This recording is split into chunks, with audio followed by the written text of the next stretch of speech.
की आवाम जो है उनको 370 से कोई लेना देना नहीं है, क्योंकि अगर आपका ये प्रोपेगेंडा सही होता आज आपकी ये हालत नहीं होती।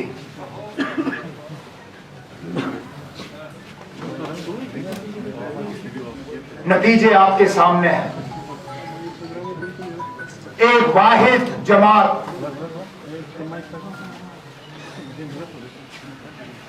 जिसकी जड़ कश्मीर में भी, जम्मू में भी, जिसके जड़ जम्मू के निचले इलाकों में, जम्मू के पहाड़ी इलाकों में, जिसके जड़ आज भी करगिल में तो आपको मिलेंगे ही मिलेंगे, ले जाए वहां पे भी। इस इलेक्शन ने साबित किया है कि आप नेशनल कॉन्फ्रेंस के खिलाफ, नेशनल कॉन्फ्रेंस की क़यादत के खिलाफ जो भी हरबे इस्तेमाल करो, जो भी साजिशें रचाएं, जो भी प्रोपेगेंडा रचाएं,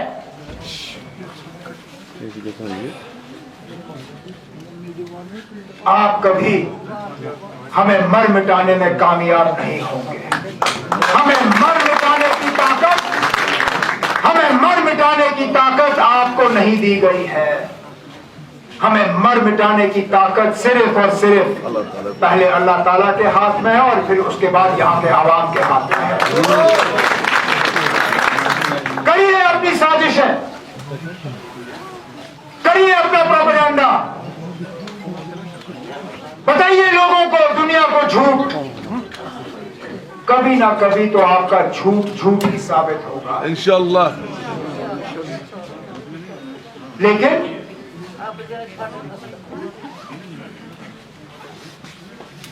हमें भी मान के चलना होगा कि कुछ जगहों में जमात में कुछ बुनियादी कमजोरियां हैं।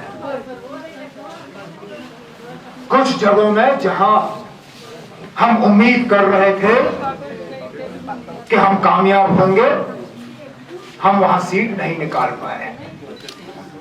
चाहे इसमें कुछ हमारा घमंड हो सकता है, कुछ हमारी लापरवाही हो सकती है, शायद कुछ जगहों पे हम लोगों से तालमेल बनाने में नाकामयाब हुए।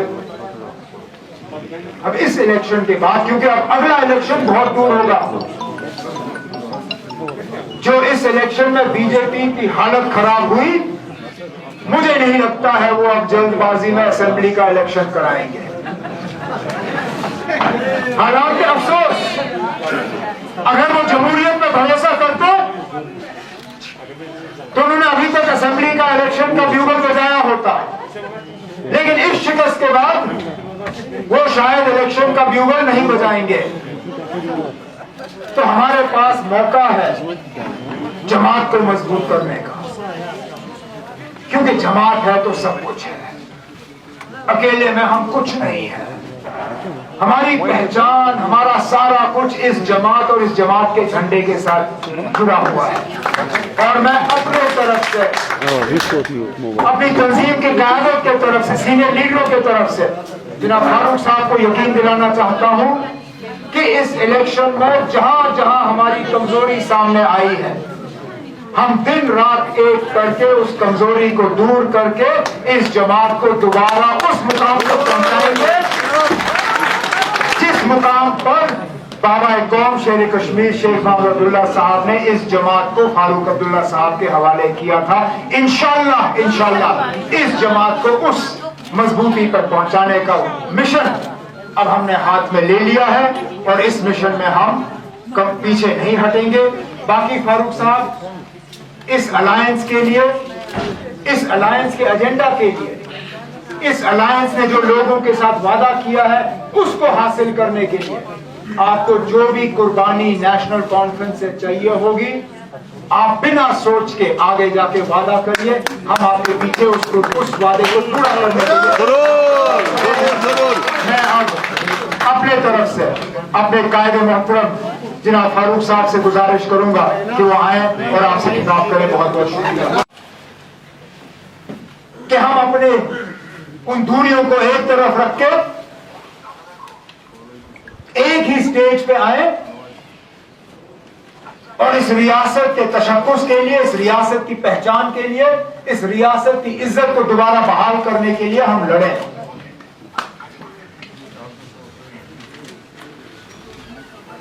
मेरा पीपल्स अलायंस में कोई वादा नहीं है। मैं पीपल्स अलायंस की मीटिंग में अगर बैठता हूं तो बजाते जम्मू कश्मीर नेशनल कॉन्फ्रेंस के नायब सदर होने के नाते, और मैं दावे से कह सकता हूं फारूक साहब,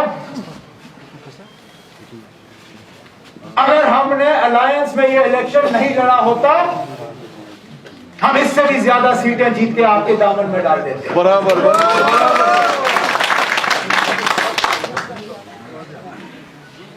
और मैं सिर्फ कश्मीर की बात नहीं कर रहा हूं जनाब, ये हकीकत है कि जम्मू में भी हम आपको सीटें देके आपकी झोली में रखते हैं, लेकिन एक बड़े मकसद को हासिल करने के लिए कभी कभी बड़ी छोटी कुर्बानियां मांगी जाती हैं। आपका एक इशारा हमारे लिए काफी था। मैं किन किन साथियों का नाम लूं जिन्होंने उफ तक नहीं किया जब हमने उनसे कहा कि ना ये जीती हुई सीट आपको छोड़नी होगी। हमारे दाएं बाएं यहां स्टेज पर बैठे लीडर, जिनको मालूम था कि अपने इलाके में भारी अक्सरियत से वो कामयाब होते, उन्होंने कहा फारूक साहब का एक इशारा हमारे सिर आंखों पे है। फारूक साहब हमसे पसीना मांगेंगे, हम खून का कतरा इनको पेश करेंगे।